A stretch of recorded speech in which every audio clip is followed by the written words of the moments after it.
Challenge 5-kun. Yuzingizdagi tuklarni ip yoki voskda qilasizmi? Balki bilmasdan yuzingizga ozor berayotgandirsiz. Men 2 yildan beri yuzimni sheyv qilaman.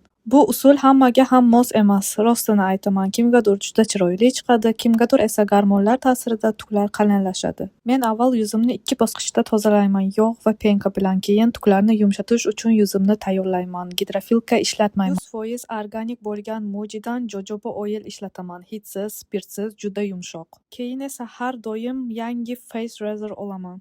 Sekin pastga qarab harakat qilaman, hech qachon teskari yoki quruq teriga emas. Qilib bo'lganimdan keyin yuzimni oddiy sovuq suvda yuvaman. Bir martalik salfetka bilan sekin artaman. Ada labodan tinchlantiruvchi toner, yumshatuvchi krem va zinc tabletka bilan yakunlayman. Ertasi kuni SPFsiz ko'chaga chiqmayman. 2-3 kun kislotalar va retinol ishlatmayman. Yana kim yuzini sheyv qiladi? Bu usul sizlarga yoqadimi yo yo'qmi? Kommentariyada o'z fikringizni yozib qoldiring.